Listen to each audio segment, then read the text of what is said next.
ఆదరణీయ అధ్యక్ష మహోదయ,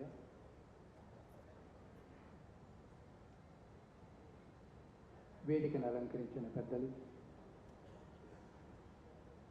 వేదిక ముందున్న మహనీయులు, మాన్యులకు అసామాన్యులకు, ధన్యులకు మూర్ధన్యులకు,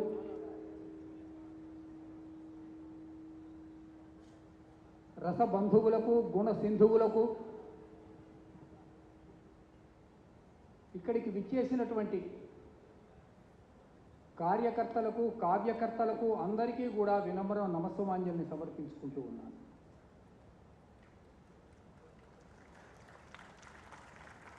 ఈనాడు ఈ సభలో పాల్గొనడానికి నాకు వ్యక్తిగతంగా 1-2 అర్హతలు ఉన్నాయి. అవేమిటో చెబుదామని హైదరాబాద్ నుంచి వచ్చాను. వయోభారం సహకరించకపోయినప్పటికీ కూడా దీన్ దయాల్జీకి వినమ్ర నమస్సుమాంజలిని సమర్పించుకుందామని వచ్చాను. మొట్టమొదటి అర్హత ఏమిటి అంటే,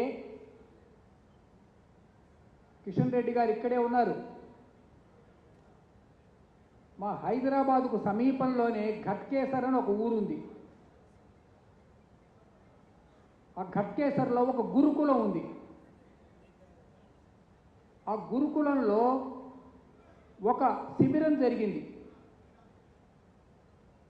ఆ శిబిరానికి దీన్ దయాల్జీని ఢిల్లీ నుంచి ఆహ్వానించాం మేము.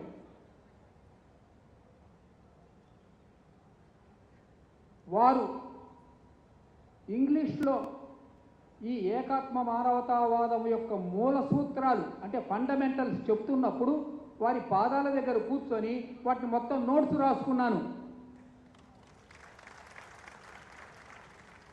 ఆ నోట్స్ని అందరికీ తెలుగులోకి చదివి వినిపించాను. ఇది నాకున్నటువంటి మొదటి అర్హత. ఇక రెండవ అర్హత ఏమిటంటే, అప్పుడు అవిభక్త ఆంధ్రప్రదేశ్ ఉండేది. అవిభక్త ఆంధ్రప్రదేశ్కి అప్పుడు నన్ను ఏబీవీపీ ప్రెసిడెంట్గా ఎన్నుకున్నారు.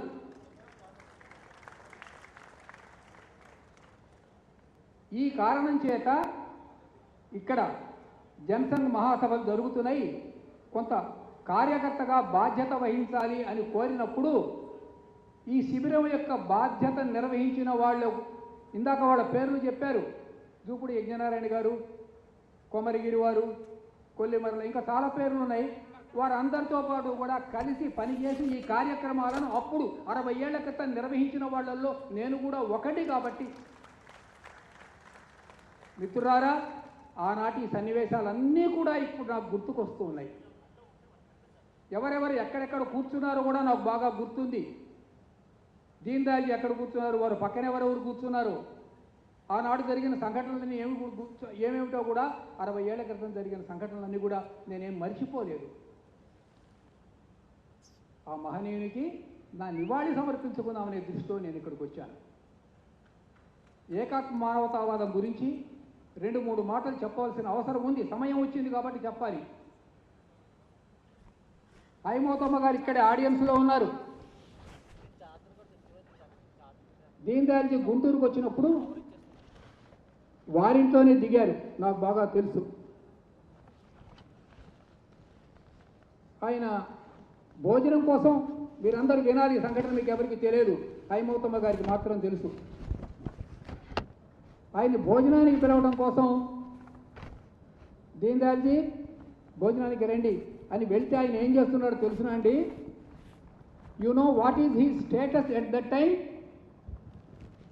Is the all India president of Bharatiya Jana Sangh. చిరిగిపోయిన తన పంచెను తానే సూది పెట్టి కుట్టుకుంటూ కూర్చొని ఉన్నాడు.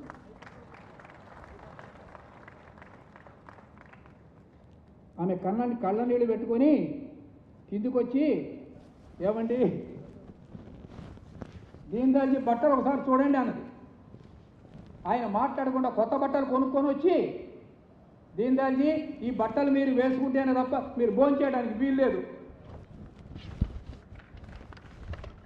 ठीक है ऐसा ही करेंगे. కొత్త బట్టలు కట్టుకున్నాడు, కిందికి వచ్చి భోజనం చేశాడు. భోజనం అయిన తర్వాత మేడ మీదకి వెళ్ళి పాత బట్టలు కట్టుకున్నాడు. ఎందుకంటే ఆవిడ మాట కాదనకూడదు కదా. అందుకని ఈ బట్టలు తీసుకొని బ్రాడీపేట రోడ్డు మీదకి వెళ్ళి అక్కడ బిచ్చగాడు కూర్చొని అతనికి ఇచ్చేశాడు. ఎవరు? దీన్ దయాల్జీ. విజయనారాయణ గారు అంటున్నారు, ఏమిటి చేశారు దీన్ దయాల్జీ? బట్టలు నేను మీకోసం కదా కొనిచ్చింది. అరే భాయ్ జర సున్లో, ఈ పంచె ఇంకొక 6 నెలల వరకు ఉంటుంది. కానీ వాడు గోచి పెట్టుకొని కూర్చున్నాడు. వాడికి అవసరమా ఈ బట్టలు, నాకు అవసరమా అని అడిగాడు. That is Pandit Deen Dayal Upadhyaya.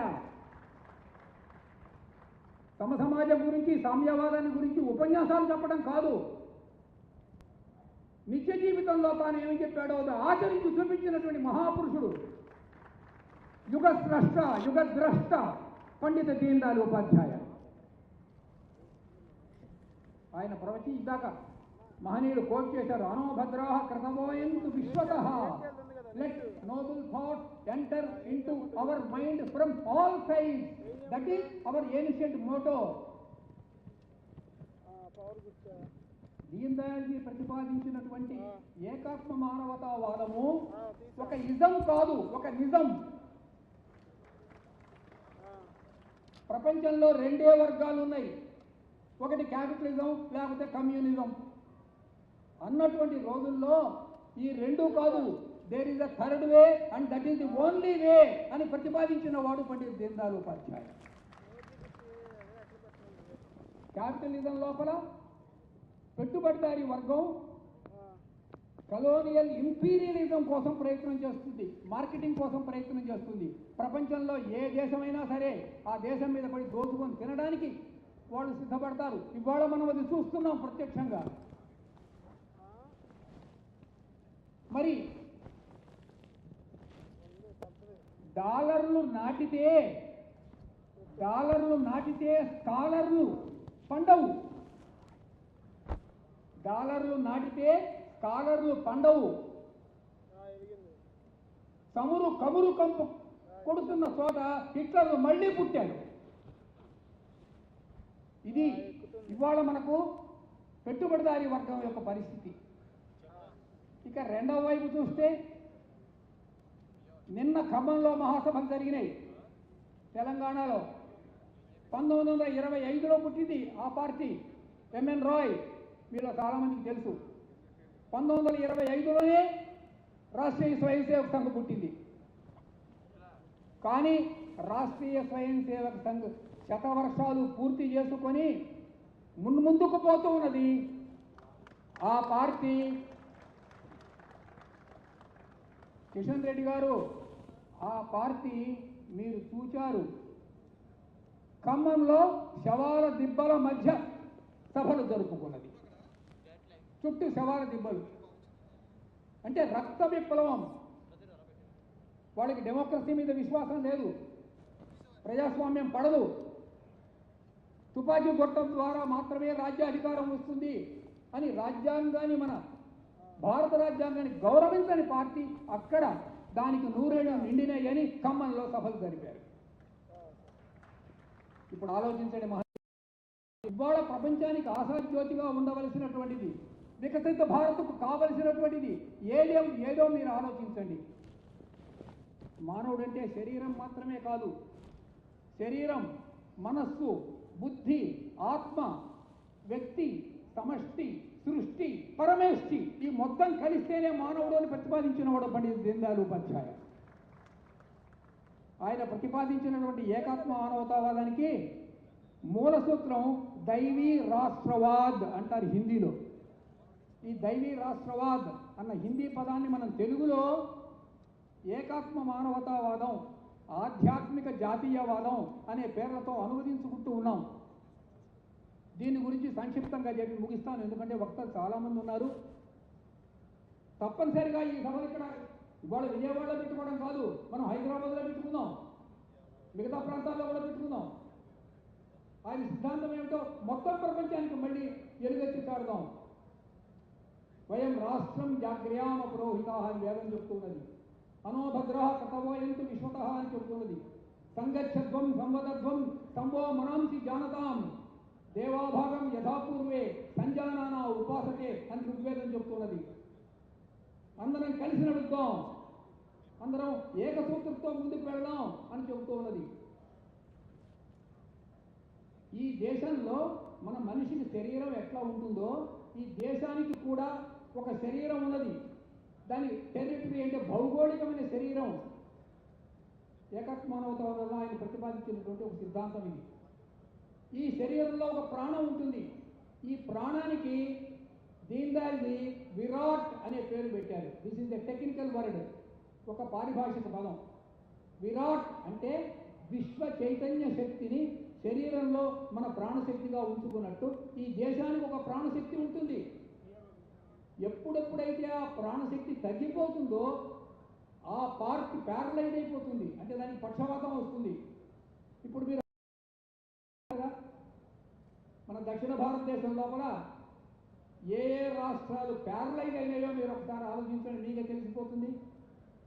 ప్రాణశక్తి ఎక్కడెక్కడ తగ్గుతుందో అక్కడ వాళ్ళు జాతీయ భావాలను వ్యతిరేకిస్తారు. వ్యతిరేకించడం కాదు, ఆనాటి జనసేన ఇవాళ బీజేపీ ఈ కార్యకర్తలు పనిచేస్తుంటే వాళ్ళని చంపుతున్నారు. ఈ పని తమిళనాడులో జరుగుతున్నది, కేరళలో జరుగుతున్నది. ఎందువల్ల? ఈ విరాట్ శక్తి ఈ రెండు రాష్ట్రాల్లో తగ్గిపోయింది కాబట్టి. మిత్రులారా, శరీరానికి ఆహారం ఎట్లా అవసరమో, శరీరానికి అన్నం ఎట్లా అవసరమో, మానవుడి యొక్క మనస్సుకు సంస్కృతి కూడా అట్లాగే అవసరం అని ప్రతిపాదించిన వాడు పండిత దీన్ దయాళ్ ఉపాధ్యాయ. అందుకే అన్నమయ ప్రాణమయ మనోమయ విజ్ఞానమయ ఆనందమయ కోశాలకి మొత్తం సమగ్రమైన దృష్టితో మానవుడిని చూడాలి అన్న ఏకైక సిద్ధాంతం ఒక భారతీయ సిద్ధాంతం మాత్రమే. పూర్వకాలంలో గ్రీస్, రోమన్, ఈజిప్షియన్, చాల్డియన్, కొనేషియన్, చైనా మొదలైన దేశాలలో కూడా సంస్కృతులు వికసించలేదు అని చెప్పడం లేదు. జోర్డాన్ నదీ తీరంలో హిబ్రూ సంస్కృతి కూడా వికసించింది. ఇవాళ నేను చెప్పిన ఈ సంస్కృతుల్లో ఒక్క సంస్కృతి కూడా సజీవంగా లేదు. అన్ని కాలగర్భంలో కలిసిపోయినాయి సంస్కృతులన్నీ. ఇవాళ మిగిలినటువంటి ఒకే ఒక్క సంస్కృతి భారతీయ సంస్కృతి. This is the only culture, A living culture. ఇది ఎలా సాధ్యమైంది? దీని ఈ అనాది పునాది సంస్కృతి ఏ రకంగా నిలవబడి ఉండగలిగింది? ఇది దీన్ దయాళ్ ఉపాధ్యాయ ఏకాత్మ మానవతావాదం అనే ఒక పేరుతో దీనికి ఆవిష్కరణ చేయడం అన్నటువంటిది జరిగింది. మిత్రులారా, ఈ 2-3 రోజుల సదస్సుల్లో సిద్ధాంత వ్యాసాలు అందరూ కూడా సమర్పిస్తారు. వాటన్నింటినీ కూడా మనం శ్రద్ధగా వింటాము. ఈ రకమైన సదస్సులు ఇది ప్రారంభోత్సవం మాత్రమే. ఎంతో ఆనందంగా ఉంది. ఇవాళ కనీసం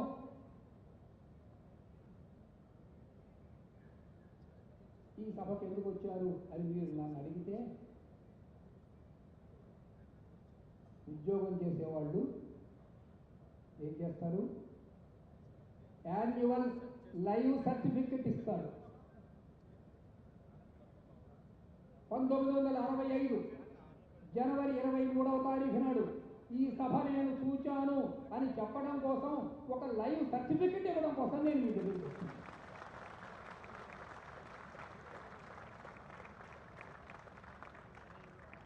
ఇవాళ నిజంగా ఆనందంతో ఉప్పొంగిపోతూ ఉన్నాను. ఇంతమంది మహనీయులు, ఆనాటి జనసేన, అప్పుడు దీపం గుర్తుండేది నాకు బాగా గుర్తు. సైకిళ్ళ మీద తిరిగి ప్రచారం చేశాం. ఇప్పట్లాగా సౌకర్యాలు లేవు, డబ్బు కూడా లేదు. పేద ప్రజల పార్టీ సైకిళ్ళ మీద తిరిగి ఊరూరు తిరిగి ప్రచారం చేసినటువంటి ఒక పార్టీ. ఈ మహాసభకు వచ్చేసిన మహనీయులందరికీ కూడా మరొక్కసారి మాధవ్ గారు, చలపతిరావు గారు వారు చేసినటువంటి సేవల్ని మళ్ళీ నేను ఒకసారి గుర్తు చేసుకుంటూ ఉన్నాను. ఆ తరం వాళ్ళు ఇప్పటికీ కొంతమంది ఇక్కడ ఉన్నారు, సజీవంగా ఉన్నారు. వాళ్ళందరూ కూడా మన తీపి గుర్తులుగా మనకు మిగిలి ఉన్నారు. వాళ్ళందరినీ కూడా గుర్తు చేసుకుంటూ పండిత